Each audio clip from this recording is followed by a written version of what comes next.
I'm back. I know it's been a little while, but I've had some other stuff going on and haven't been able to make these videos for y'all. But today, I'm gonna tell y'all about my cage jig. If you're interested in starting your own business building cages, make sure you watch this one through. So you can see I already got my bungs on there. Usually buy these things in bulk, get a good deal on them. And there it is, you know, you just got the 6 mounting points. It's important to get them in good position, it's accurate. As you can see, this jig, I built 17 cages off of it, and they've all come out good. Got a lot of customers talking about how good it fits, so it's right. But it took a little time to do, but you can build one too. Nothing really to it. So I modeled this one after a 2020 razor. Had a customer come in, he's pretty cool. He gave me some time with his, I knew his was straight and hadn't been flipped or anything. So what I did was, I built a cage on his razor, welded it out, then I got all the bungs. I attached these bungs to that cage, set it on top of here, then welded it. And it's worked pretty good. So, my advice if you want to build one, find a straight razor you know the history of, then model it after that. To help y'all, I'll give you some measurements on it. So, width we got about 48 inches. Let's see what the length is.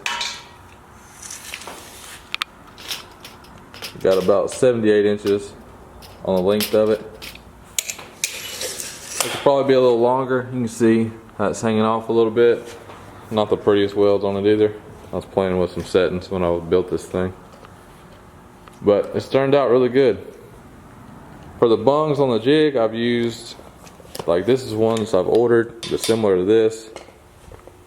I think one of these, this is like a stock one off a frame I bought. Initially that was the goal. I bought a frame that was used. And turns out it was totaled, so I guess that's my lesson, not to buy nothing at night. It had pretty significant bends. I built a cage on it, put it on my buddy's razor. It was way off, so I was like, I have to do something different. So I just cut that frame up and stole some of the factory frame bungs off of it and built this thing.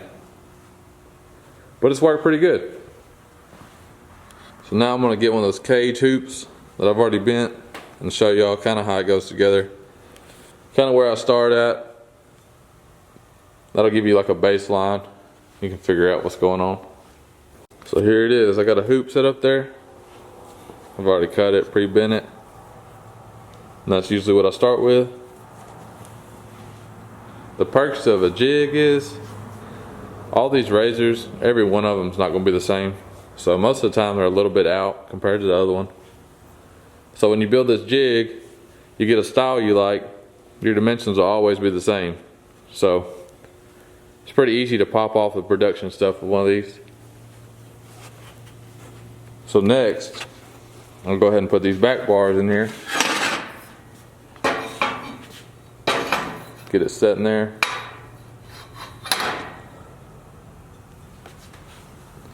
Push it out there.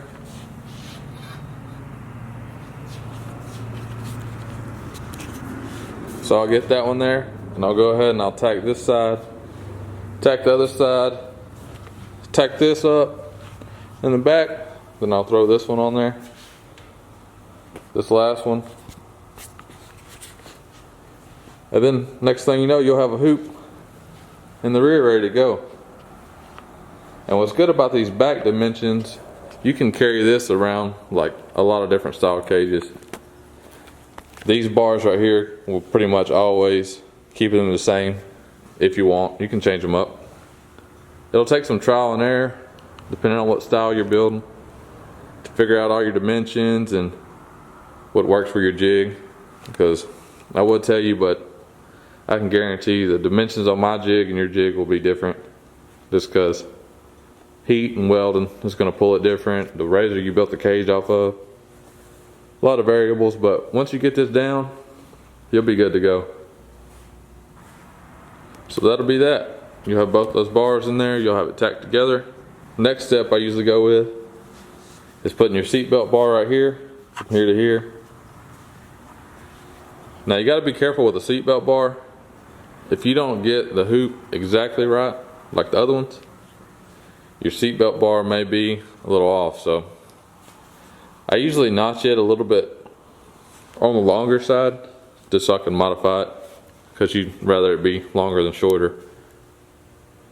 So you can save it in case it's too long, but if it's too short, no saving it. You'll have some ugly wells in there trying to put it in there, so don't do that. So you can see I got the seatbelt bar. I already got it cut to length. I just ain't notched it.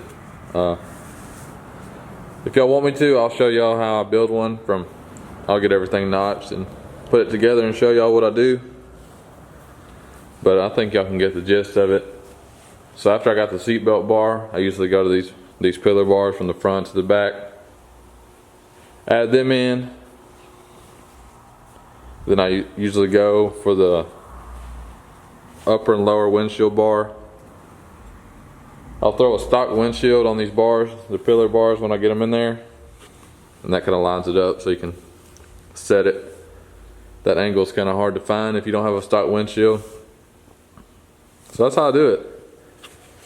If you got any questions, just let me know and I'll try to answer them for y'all. But that's about it. You know, it's definitely a money maker, as you can tell. You know, it's something you can do passively. It doesn't take up a lot of space. That's what I like about the setup. You know, once I get a cage off of it, once I get it tacked together, you can weld the top side and throw it off the jig, put the jig back over there, lean it up, it's out of the way. Ain't really nothing to it.